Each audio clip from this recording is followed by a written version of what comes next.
नमस्कार, मैं हूं सुप्रिया सिंह। शुरुआत करते हैं दिल्ली की 10 बड़ी खबरों की, लेकिन उससे पहले आपसे एक जरूरी अपील है।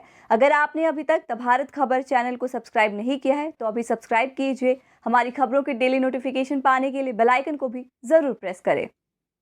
राजधानी दिल्ली में बुधवार को एक बार फिर कोरोना वायरस संक्रमण के नए मामलों में तेजी दर्ज की गई। पिछले 24 घंटे में 7,498 नए मामले सामने आए, जो कि मंगलवार की तुलना में करीब 24% ज्यादा है। कोरोना संक्रमण दर 10.59% हो गई है, जो कि एक दिन पहले 10.55% थी। पिछले 24 घंटों में 29 मरीजों की मौत दर्ज की गई। इस दौरान 11,164 मरीजों को ठीक होने के बाद अस्पतालों से छुट्टी भी दे दी गई। होम आइसोलेशन में 28,733 मरीज हैं। कोरोना की तीसरी लहर का पीक गुजरने की अटकलों के बीच दिल्ली में स्कूल खोलने की मांग तेज हो गई है। दिल्ली के डिप्टी सीएम मनीष सिसोदिया से मिलने पेरेंट्स का डेलीगेशन पहुंचा। उन्होंने डिप्टी सीएम से मांग की है कि अब दिल्ली के स्कूलों को खोल देना चाहिए। सिसोदिया ने ट्वीट करते हुए बताया कि डॉक्टर लहरिया और अय्यर यामिनी के नेतृत्व में दिल्ली के बच्चों के माता पिता का एक प्रतिनिधिमंडल मुझसे मिला। इन लोगों ने स्कूलों को फिर से खोलने के लिए 1600 से अधिक पेरेंट्स के साइन किया हुआ ज्ञापन सौंपा। हम इस पर फैसला लेने वाले प्रमुख देशों में अंतिम क्यों है। गौरतलब है कि दिल्ली में केस लगातार कम होते जा रहे हैं और पॉजिटिविटी रेट भी कम होती जा रही है।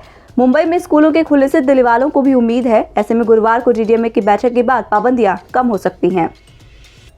राष्ट्रीय राजधानी में कोरोना पाबंदियों में ढील दिए जाने की मांग जोर पकड़ रही है। मुख्य राजनीतिक दलों आम आदमी पार्टी और भारतीय जनता पार्टी ने उपराज्यपाल अनिल बैजल से सख्तियां कम करने की गुहार लगाई है।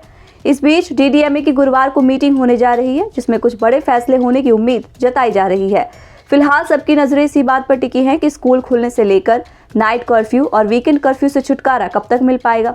आपको बता दें, दिल्ली सरकार ने शुक्रवार को महामारी की स्थिति को देखते हुए वीकेंड कर्फ्यू हटाने और दुकानें खोलने के लिए ऑड इवन स्कीम को खत्म करने का प्रस्ताव दिया था, लेकिन उपराज्यपाल बैजल ने स्थिति में और सुधार होने तक का पाबंदियां रखने का सुझाव दिया था।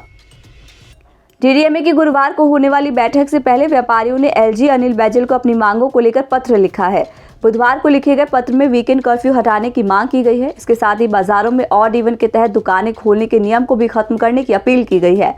Confederation of all India traders ने पत्र में लिखा है कि दिल्ली में कोरोना संक्रमण के मामले लगातार कम हो रहे हैं।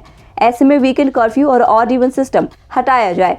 वहीं chamber of trade and industry के अध्यक्ष ब्रिजेश गोयल ने भी बुधवार को बैजल को एक ज्ञापन सौंपा, जिसमें व्यापारियों के लिए प्रतिबंधों में ढील देने का अनुरोध किया गया है। इस बार गणतंत्र दिवस का मुख्य समारोह दिल्ली के राजपथ पर आयोजित किया गया। इस बार समारोह में कुछ खास था। परेड के दौरान कई राज्यों के मुख्यमंत्रियों, विदेशी राजनयिकों के अलावा ऐसे 565 लोग बतौर मेहमान शामिल हुए। इनमें दिल्ली के लोग भी शामिल थे, जो अलग अलग पेशे से जुड़े हैं।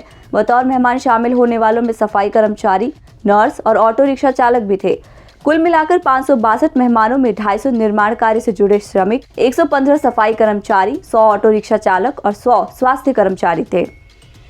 दिल्ली पुलिस के 23 अधिकारियों और कर्मचारियों को राष्ट्रपति पुलिस पदक से सम्मानित किया गया है। विशिष्ट सेवाओं के लिए राष्ट्रपति के पुलिस पदक से सम्मानित होने वाले विशेष पुलिस आयुक्त डेविड लाल रिनसांगा, विशेष पुलिस आयुक्त शालिनी सिंह और एसआई रमेश सिंह हैं।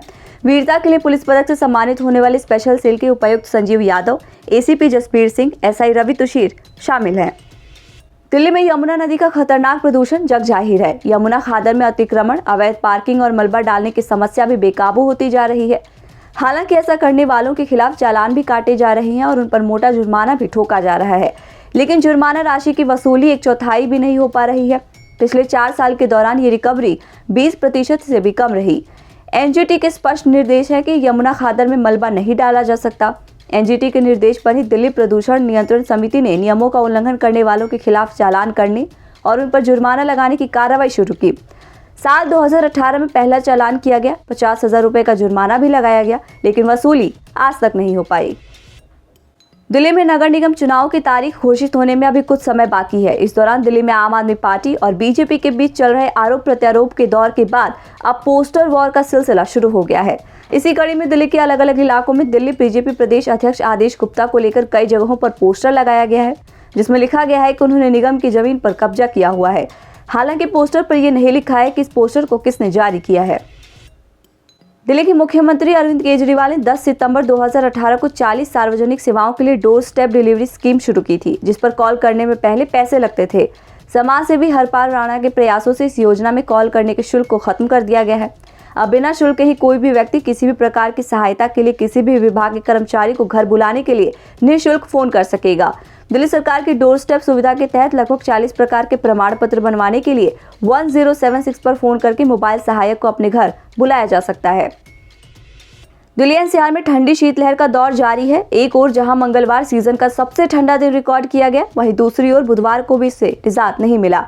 अगले 2 से 3 दिन तक इसी तरह से कोल्ड डे देखने को मिलेंगे। उत्तर भारत के पहाड़ी इलाकों में लगातार हो रही बर्फबारी का असर राजधानी दिल्ली के तापमान पर भी दिखाई दे रहा है। आप देख रहे थे दिल्ली की 10 बड़ी खबरें। हमारी बाकी खबरों की अपडेट्स पाने के लिए चैनल को सब्सक्राइब कर लीजिए। नमस्कार।